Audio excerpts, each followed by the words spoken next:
Gusto saludarlos nuevamente, doctor Pedro Ramos Contreras, desde Monterrey, Nuevo León, México. Agradeciendo de antemano, obviamente, la invitación para este programa de Telesalud en Honduras, deseándoles el mejor de los éxitos. Comparto mi pantalla para hacer la presentación de este tema que ahora me toca presentar.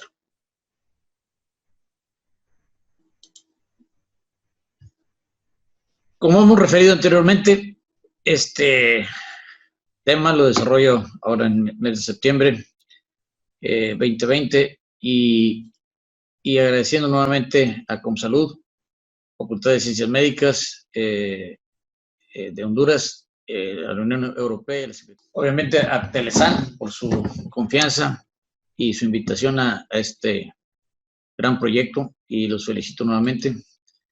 Y pues recordando brevemente y ya más rápido nuestros áreas de servicio médico, nuestro enfoque en telemedicina, telesalud, salud digital desde hace 20 años.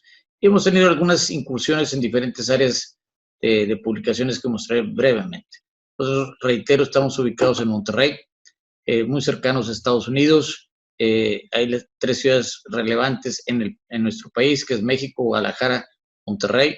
Mucha gente cercana al sur de México, al sureste de México, visita Cancún, toda la Riviera Maya, la península de Yucatán. Estamos muy cercanos a nuestros hermanos de Honduras, Guatemala, y a quienes les agradecemos muchísimo su confianza, donde hemos estado ahí previamente dando conferencias. El tema que me corresponde desarrollar brevemente o platicar con ustedes es el tipo de teleasistencia, las formas de atención médica a distancia y las prácticas en telesalud. Y básicamente quiero darles a conocer que hemos estado precisamente trabajando en diferentes marcos regulatorios en telesalud. Esto fue en el 2015 del CNTEC, secretario de Salud de México, pero avalados por la OPS, por la Organización Panamericana de la Salud, Organización Mundial de la Salud, Estado de Jalisco, CNTEC, Secretarías de Salud de México. Y este marco regulatorio es de mucho interés por el hecho de que de ahí partimos para dar normativas, dar regulaciones, dar sugerencias, dar conceptos éticos para facilitar la aplicación de la atención médica a distancia.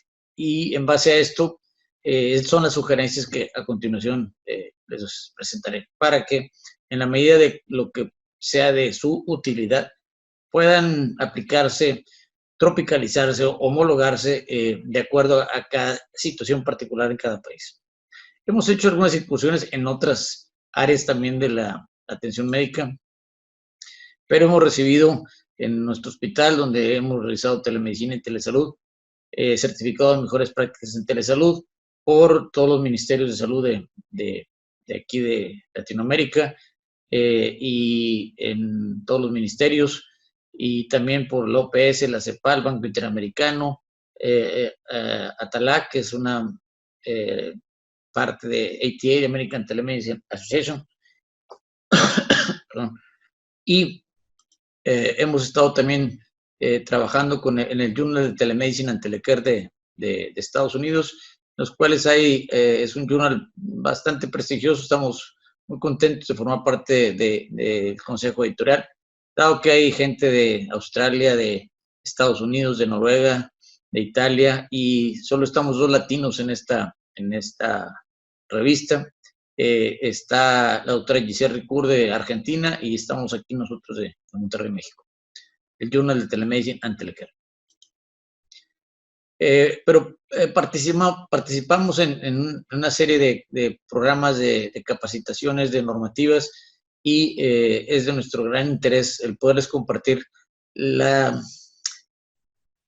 conclusiones prácticamente de lo que hemos estado visualizando, lo que hemos estado recibiendo durante estos 20 años, y tratarlos de llevar hacia el mejor camino en base a la experiencia que hemos tenido. Aquí precisamente se ve Comisión Nacional de Arbitraje Médico, en los cuales es un área, el CONAMED, Comisión Nacional de Arbitraje Médico, donde esta comisión se encarga de analizar cualquier tipo de queja o alguna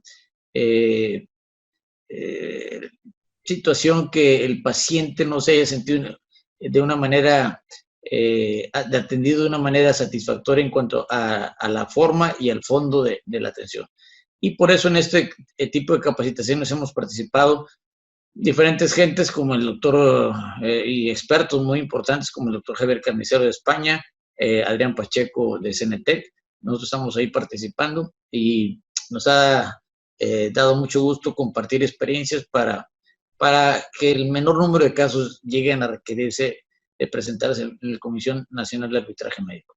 Ahí se dilucida si hubo alguna una malpráctica en el ejercicio de la salud, tanto presencial, de la atención médica presencial como telemedicina. En nuestro país, hasta la fecha que tengamos conocimiento, no tenemos el conocimiento de problemas derivados de una atención médica a distancia que haya tenido una relevancia en su problema diagnóstico, consecuencias realmente desagradables. No tenemos reportes relacionados básicamente a ello. Hemos incursionado en ciertas áreas también de publicaciones en áreas escritas, como maestros del tecnológico. Hemos trabajado, hemos desarrollado esto como pediatra, hemos trabajado en estas publicaciones, hemos tenido experiencias de manera personal y familiar en la atención a un familiar muy, muy cercano, donde estuvo hospitalizado, estuvo en cuidados en casa por 11 años, y donde de ahí las experiencias que vivimos nos hizo escribir este libro de la tercera edad, hacia allá vamos todos. Los dos están avalados por el Tecnológico de Monterrey. También hemos participado en otros trabajos como el paciente pediátrico grave, como coordinador de colaboradores de Nuevo León, tanto como nefrólogo pediatra y del Hospital San José. He sido presidente del Colegio de Pediatría de Nuevo León. Y hemos incursionado también en las publicaciones, como les mencionaba en otra presentación, la revista de Salud México, que generamos varios números y posteriormente la delegamos a CENETEC. Pero también el punto de mayor interés es el hecho de referir lo que comentamos en una ocasión previa, donde cada vez debemos de estar más informados, más bien orientados en cómo la transformación digital va a marcar el sector de salud a mediano y largo plazo, no solo por la situación actual de la pandemia. Esto fue mencionado desde antes de la pandemia que estamos viviendo, en un momento en el cual ahora la explosión, la utilidad, la necesidad de utilizar telemedicina se ha multiplicado de una manera muy exponencial. Este tipo de ejercicio de la telemedicina en cuanto a su clasificación en el tiempo, en la manera de hacer telemedicina. Mencionaba por ahí en una de las primeras pláticas que comenté que puede ser en tiempo diferido, de manera sincrónica, o en tiempo real, de manera sincrónica. En tiempo diferido no hay problema sincrónica en algunas condiciones como la teleradiografía. Mencionaba entonces también que la telepatología, pueden enviarse informaciones en caso de teledermatología, pero básicamente es de mucha importancia, sobre todo las interacciones en relación, esto no a estudios de radiografía, no a estudios de patología, sino a la atención propia de los pacientes.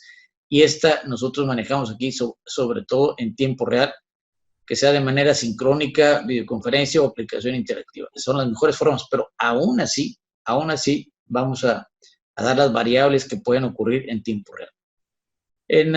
De manera asincrónica, mencionaba también algunas acciones clínicas que se han hecho, sobre todo haciendo referencia a envíos de store and forward, de resúmenes clínicos, que se siguen practicando. Hemos estado en diferentes países de Latinoamérica, pero particularmente no somos nada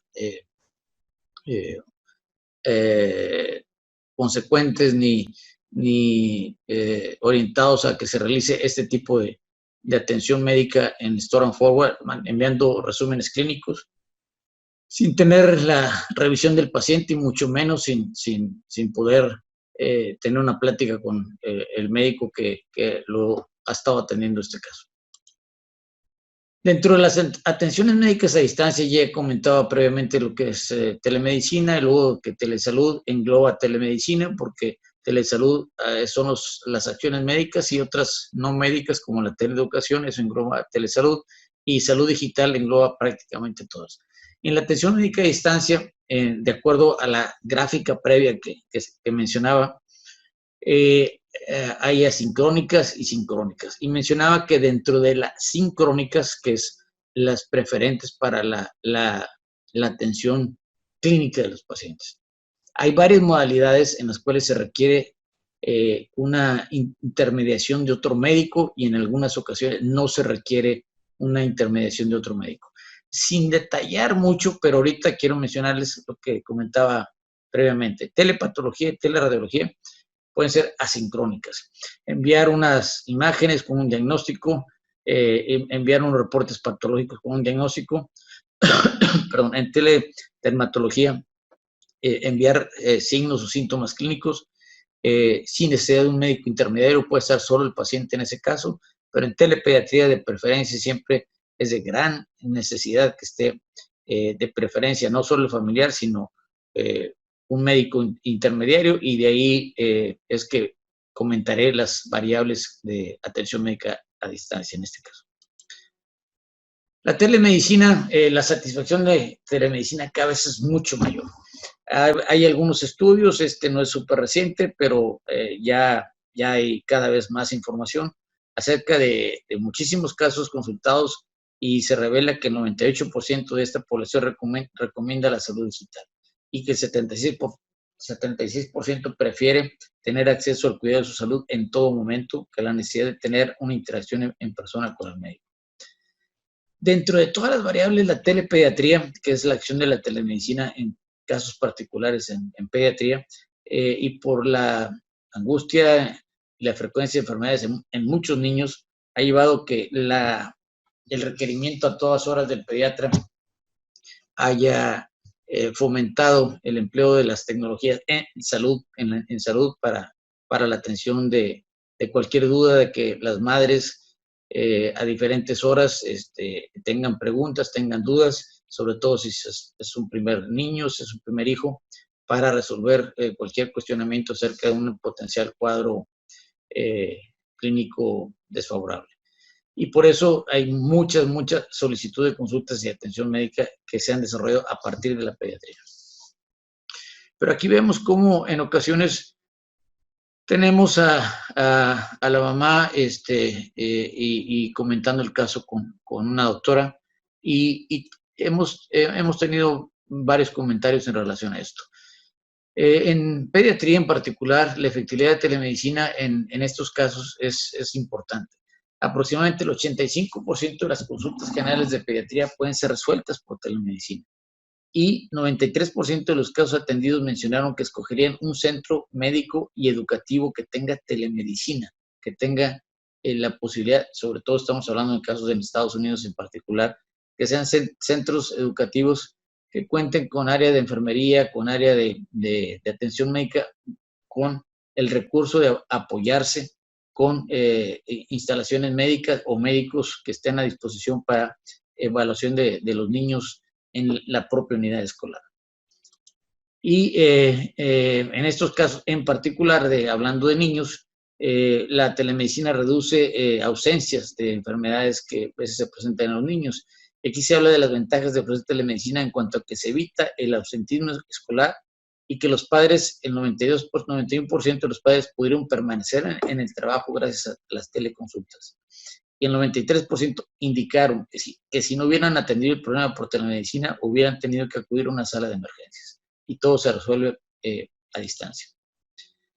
Hay muchos apoyos que han empezado a presentarse, en particular para la atención a niños con dificultad para la canalización del área de sus venas, y cada vez tenemos más refuerzos para ello. Pero lo más importante que es este tema es cuáles son las variables de telemedicina para la atención médica a distancia. Esto es lo más importante. En Estados Unidos hay una enorme oferta de empresas que hemos visto. Los nombres, no me gusta hacer referencia a nombres particulares, pero son plataformas donde te puedes inscribir con costos quizá no muy altos, pero para que a la hora que se ofrezca una atención médica de un cuadro respiratorio, gripal, algún dolor de cabeza, alguna molestia que requiera una variable de apoyo médico, se pueda accesar a través de esa plataforma. En ocasiones pagan mensualidades o anualidades para pertenecer a ese doctores on call, por decir algo, sin decir un nombre específico de empresa. Vamos a ponerle doctores on call. Pero ahí abren la plataforma y ven 100 o 200 médicos, algunos en verde que están disponibles, otros en rojo que no están disponibles, y están dispuestos a contestar la llamada de alguien que requiere atención médica a cierta hora de la tarde o de la noche. Cabe resaltar que la atención médica presencial también es un tanto diferente en varios países. En Estados Unidos, donde acudimos a trabajar y tenemos familia ahí, mi nieto vive allá, la atención médica personalizada después de las 2, 3 de la tarde por algún médico personal que pudieran tener, ya prácticamente es imposible obtenerla. El médico de base de los niños en general o de los pacientes adultos, el médico tratante en particular, después de las 3 o 4 de la tarde, generalmente ya no es localizable. No es localizable, tienes algún problema y hablas por urgencia a localizarlo, buscarlo, generalmente contesta una nurse assistant o un medical assistant o un PA, un physician assistant, y ellos son los que responden. Y si es de necesidad o hay dudas, se envía a urgencias en los cuales al paciente lo va a valorar otro médico diferente al que contestó el teléfono y muy diferente al médico tratante. Y si el médico de urgencias decide que hay que hospitalizar al paciente, queda hospitalizado a nombre de otro doctor que no es el de urgencias, que no es el que contestó el teléfono y que no es el médico tratante. Acá en particular en México y quizá en toda Latinoamérica somos, no sé si poderlo llamar, más cálidos, más apegados al paciente, pero a nosotros nos hablan en la tarde o en la noche y contestamos los teléfonos. Si es necesario ir a urgencias y mandar al paciente a urgencias, vamos a ver al paciente de nosotros urgencias. Si lo hospitalizamos, el paciente queda hospitalizado a nuestro nombre y nosotros lo vemos de manera diaria. Esto ocurre obviamente en el sector privado, no así tanto en el sector público, pero nuestra medicina en México es tanto pública como privada y un alto porcentaje de pacientes que aún teniendo atención de servicio médico público, acuden al servicio privado para tener una atención más rápida, más personalizada en muchos casos. Entonces, ya siendo telemedicina, puede haber una orientación médica a distancia, una teleconsulta, un telemonitoreo o segundas opiniones. Vamos a hablar en particular de cada una de estas variables, además de lo que era sincrónica y asincrónica. ¿Qué es una orientación? ¿Orientación médica a distancia es orientación médica a distancia o es una consulta médica? ¿De qué se trata esto? La orientación médica a distancia se llama orientación médica a distancia, también es una rama de la telemedicina, pero no es considerada teleconsulta porque solo hay un médico de un lado y del otro lado solo se encuentra el paciente. Es frecuente que en ocasiones nos pudieran llamar pacientes que no conocemos, como les mencionaba de las plataformas en Estados Unidos, y que si a mí me marca un paciente y me dice adulto o un paciente pediátrico, que son los que más veo, que me digan tengo cuadro respiratorio, tiene tos, tiene algo de fiebre, y si me preguntan qué tiene una bronquitis, tiene una amigdalitis, pues es orientarlo nada más. Si vemos que hay algún signo de dificultad respiratoria, pues que vaya a un hospital. Si tiene fiebre, tratar de controlarlo. Si lo vemos calmado, el paciente tranquilo, por decirlo así, no agitado, es muy importante aclarar que esto es solo una orientación médica y que no es una teleconsulta.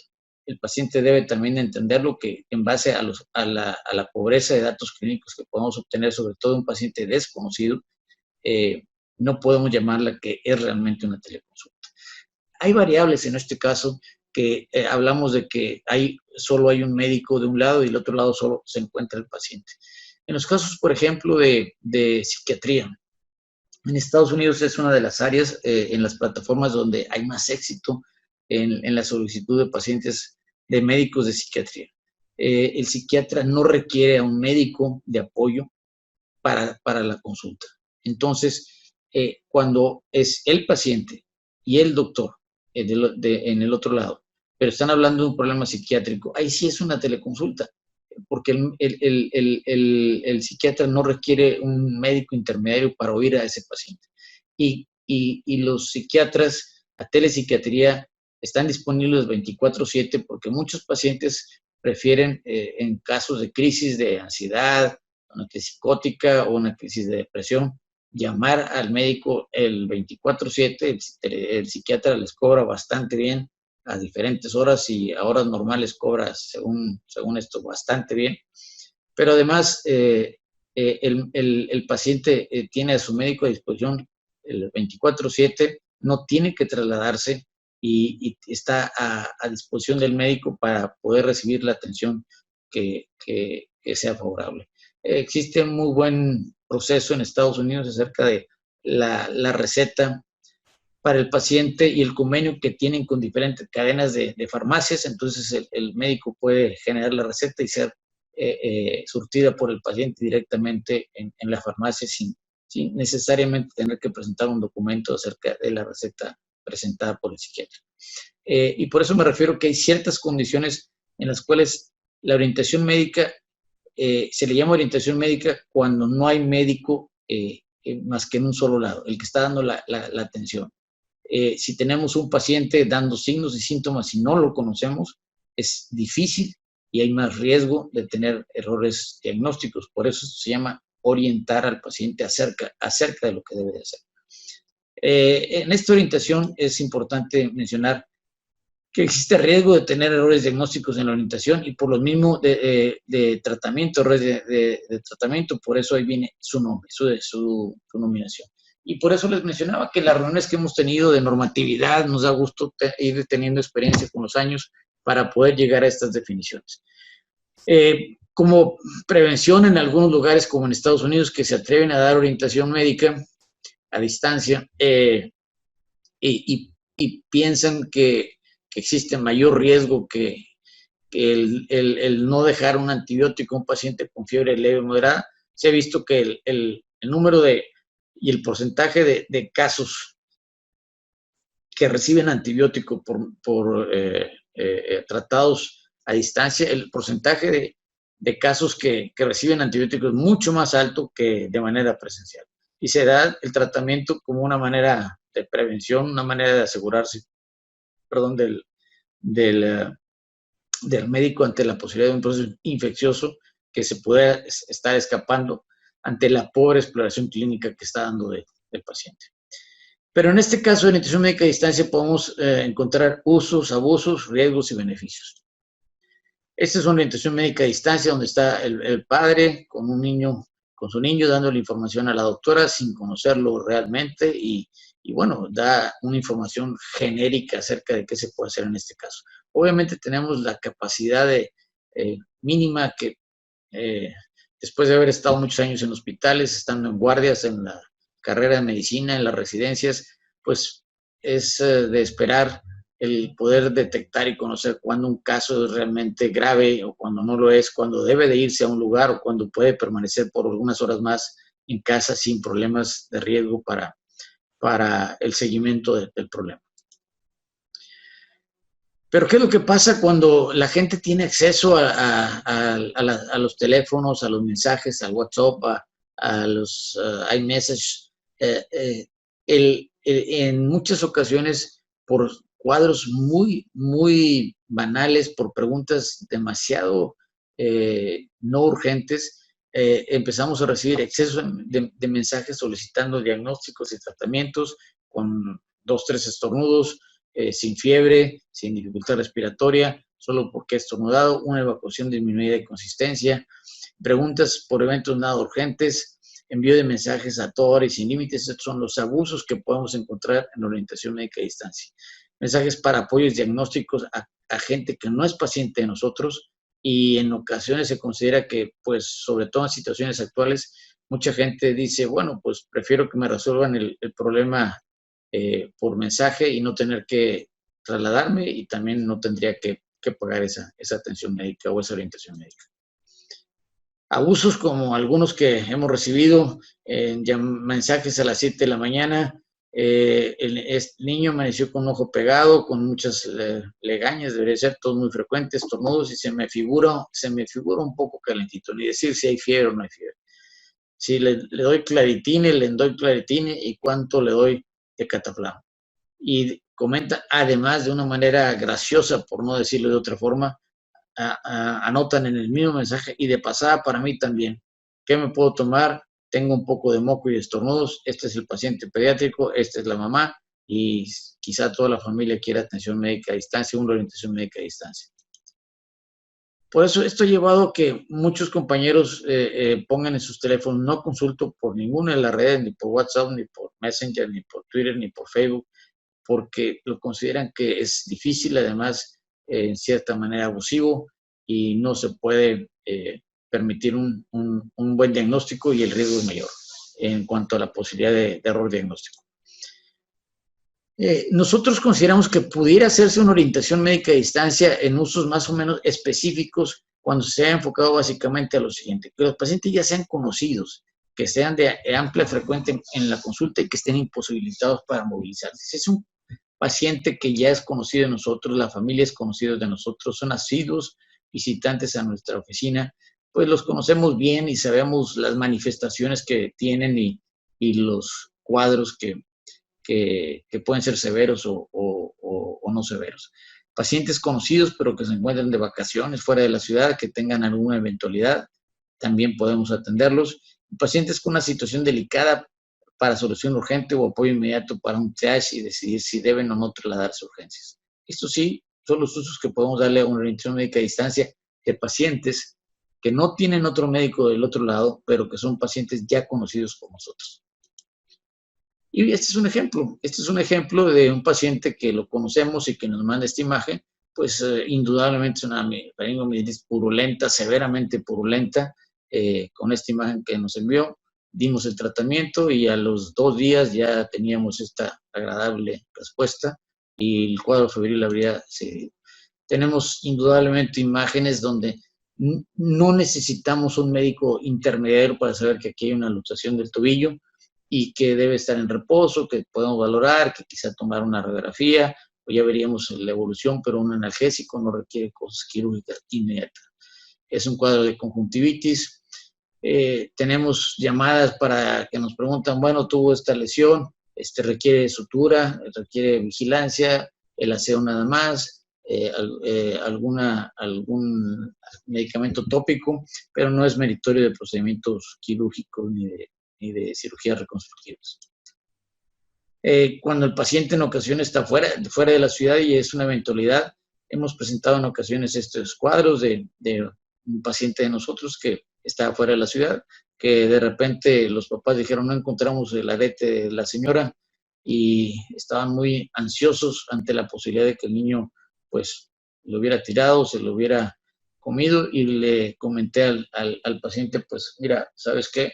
No está vomitando, no tiene dolor abdominal, no hay nada. Bueno, pero sí me interesa que en el lugar cercano que tengas, toma una radiografía de abdomen y me avisas. Y le tomó una radiografía de abdomen, él está teniendo aquí la radiografía, me la envía, y aquí está el arete de la mamá. Y le digo, bueno, mira, si este arete realmente le dijiste a tu esposa que es de gran valor, pues cada vez que evacúe, checa la evacuación para que recuperes el arete.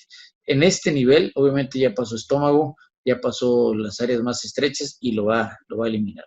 Si el arete realmente no tiene un gran valor y no dijiste otra cosa acerca de ello, pues puedes no estar revisando cada evacuación, pero tomar una radiografía en dos días, 3 días, para ver si ya se ha eliminado completamente.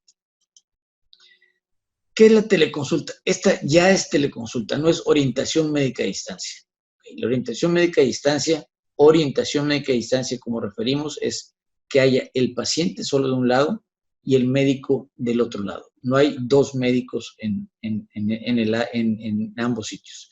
En la teleconsulta consiste en el intercambio de información especializada entre los médicos y o especialistas sobre opiniones o conocimientos de un determinado tema. Para que sea considerada teleconsulta, tiene que haber un doctor de cada lado de la videollamada. Esto es muy importante y esto da muchos más beneficios. Es el intercambio de información especializada entre médicos y o especialistas sobre opiniones o conocimientos de un determinado tema. Y esto lo vemos, como ya habíamos mencionado aquí, la teleconsulta en nuestra área particular. La repito la imagen porque es la teleconsulta que damos en nuestras salas de telemedicina. Y se está dando toda la información, la información clínica, datos clínicos. En ocasiones, obviamente, también nos envían los resultados del laboratorio, nos mandan imágenes de diagnóstico, y la atención es muy diferente porque aquí ya se le checó a la paciente. Nosotros, con los datos del laboratorio, con los datos de rayos X, podemos establecer el diagnóstico, un tratamiento, y en ese caso el médico que está en el lado de la paciente genera la receta y anotamos en ambos lados el seguimiento en el expediente clínico electrónico, que es interoperable. Y con la teleconsulta, el 80% de las consultas por telemedicina, o sea, en la teleconsulta, resuelven el problema médico del paciente y no requieren traslado a las unidades de segundo o tercer nivel. Cuando mencionamos de la satisfacción de los pacientes a través de la telemedicina, cuando los podemos evaluar, cuando hicimos ese estudio de 66 casos, nosotros hemos comprobado a través de miles de casos que el 80 al 83% de todas las consultas que se piden a los especialistas se resuelven por intermedio de atención médica a distancia de las teleconsultas. Y de esa forma, el ahorro en traslados, el ahorro en muchísimos casos que tengan que viajar, que tengan que estar esperando las citas, tener tiempos de espera larguísimos, hacen que el beneficio de la atención médica a distancia, de la teleconsulta, de la telemedicina, sea extremadamente favorable. Iniciamos esto con pacientes de primera cita, de la primera consulta, pero luego ya los médicos lo que han hecho de una manera muy ética, empiezan a conocer y a familiarizarse con el programa, y pacientes que ya son de seguimiento para ellos le dicen que usted es foráneo, ¿verdad? Entonces, ¿sabe qué? No saque la cita para que venga acá. Saque la cita en su lugar rural. Ahí tienen equipo de telemedicina, y saque una cita conmigo y yo lo veo a distancia, no necesita trasladarse hasta acá. Y esto es muy, muy favorable. Y el telemonitoreo es una variable de una teleconsulta, pero es específicamente con pacientes. No necesitamos dos médicos porque es el monitoreo de pacientes crónicos ya conocidos, de pacientes con problemas de tiempo, que en casos particulares que yo veo de trasplante renal, que hemos trasplantado, de síndrome nefrótico, de litiasis renal, de acidosis tubular renal, de diferentes problemas, ya son conocidos. Los de trasplante que están en lugares distantes, los conocemos, y muchos pacientes con enfermedades crónicas se conocen extraordinariamente bien ellos, conocen su problema bastante bien, síndrome nefrótico, los pacientes trasplantados que han estado pasando por situaciones y etapas difíciles, conocen muy bien sus cuadros, de tal suerte que cuando uno habla con ellos ya saben si tienen edema, si están hinchados, si la orina es turbia, si han aumentado de peso, se conocen bastante bien. Y de esta forma es una variable que puede ser en pediatría o en adultos también, sobre todo en las especialidades de las mismas. Pacientes con enfermedades crónicas, renales, yo hablo en particular por nefrología, donde la familia conoce muy bien la enfermedad. A nivel público, incluso en empresas de atención de salud a distancia, se trata de un equipo de telemonitoreo de salud que permite controlar al paciente desde su casa con exámenes rutinarios. Entonces ya se conoce al paciente y solo manda los resultados del laboratorio, los conocemos, ellos se conocen y es fácil atenderlos. Este es el caso de una paciente trasplantada que aquí está su mamá, aquí estamos nosotros haciendo la teleconsulta y la paciente muy contenta que nos dicen, doctor, pues me ahorró 4 horas de viaje y ajustamos medicación, bajamos inmunosupresión en casos de que todo esté bien, como fue en el caso de esta paciente. Y hay casos que, como en el caso de ella, tienen ya más de 15 años de trasplante en excelentes condiciones, en excelentes condiciones clínicas. Y también el telemonitoreo son pacientes para pacientes, por ejemplo, hospitalizados en cuidados intensivos. Aquí es un paciente que tenemos con pulmón húmedo, con retención de líquido pulmonar. Estamos viendo la placa y que recibimos la imagen. Aquí está el tubo endotraqueal que tenían en ese caso y que estaban nada más soportándolo tantito. Tenemos otro tubo nasogástrico y las imágenes radiográficas para la evaluación bien del paciente. Este resultado fue muy favorable, el paciente le fue bastante bien.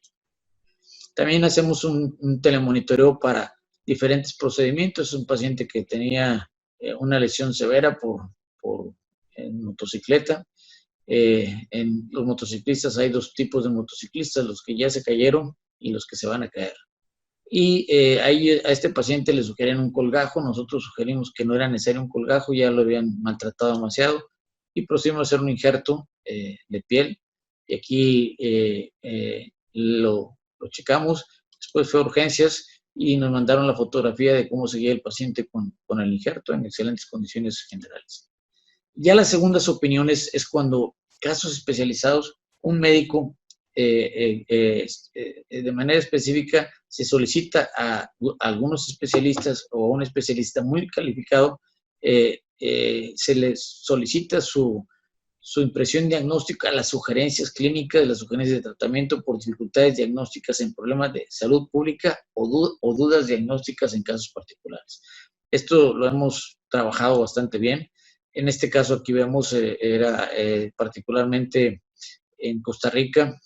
Estos médicos especialistas son del Instituto Nacional de Enfermedades Respiratorias que manejaron muy atinadamente el cuadro de H1N1, de H1N1, que ocurrió hace 10 años, y que después hubo unos brotes al 2-3 años después en Costa Rica, y que el problema fue que no era H1N1, sino era H3N2. Aquí estamos nosotros participando en el enlace para estas segundas opiniones, y no estaban manejando en particular en ese momento Tamiflu, el Tamivir, para estos casos, y tenía una mortalidad muy elevada.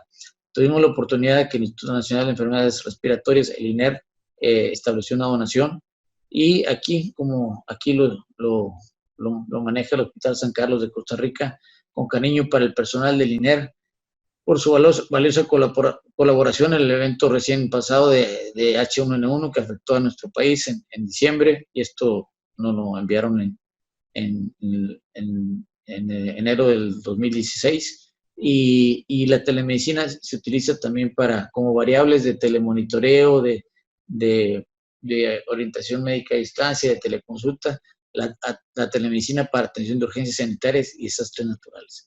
Y esto fue recibido por el señor embajador de México en Costa Rica y nos llenó de mucho orgullo, fuimos invitados y estuvimos por ahí.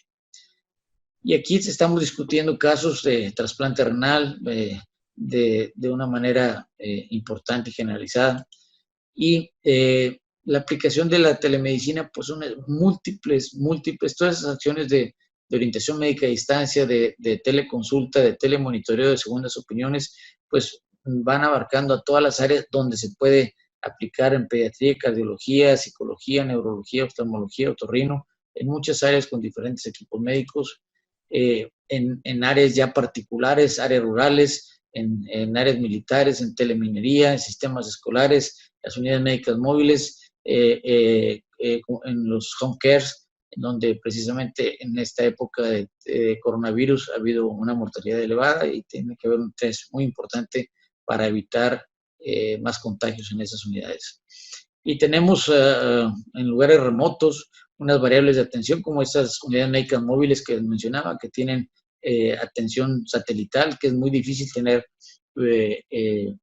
enlaces de fibra óptica para telecomunicaciones y se utilizan unidades satelitales. que van recorriendo las áreas rurales que son de muy difícil orografía e hidrografía para poder tener enlaces dedicados y enlaces de fibra óptica. Y en base a lo anterior, pues podemos resumir que todos estos pacientes estamos ya en el siglo XXI, por lo tanto no debemos quedarnos en épocas atrasadas de las cavernas, y los pacientes del siglo XXI requieren médicos que seamos del siglo XXI precisamente. Y como todo avanza, todo va muy aceleradamente. Finalmente, nuevamente comentaré, como lo he referido siempre, que adoro a mi nieto. Mi nieto sigue creciendo aceleradamente, y aquí, con su compañera del kinder, está precisamente en un evento acompañándola, y como una manera súper caballerosa, como lo ha aprendido de su abuelo, pues procede a cuidarla lo más que puede, y que no se la vayan a robar de alguna forma por ahí. Y les agradezco muchísimo la confianza, la disposición, la invitación, e indudablemente estamos para apoyarlos. Si en algo más podemos servirlos, si el proyecto de telesalud en Honduras sigue creciendo y podemos compartir, sumar esfuerzos, ideas, trabajo conjunto, estamos para servir. Muchísimas gracias a todo el pueblo de Honduras, y estamos indudablemente para servirles. Gracias nuevamente.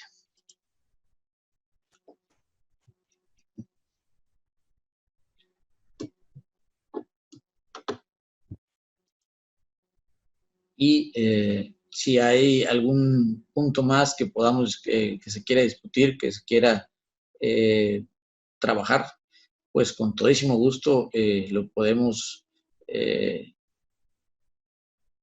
platicar, reunirnos, a tener alguna reunión, una mesa redonda, si desarrollan luego, ya cuando esta época pase, y algún congreso, alguna reunión, tanto presencial como virtual, apoyaremos en todo lo posible para que el programa en Honduras sea del todo exitoso. Muchísimas gracias nuevamente.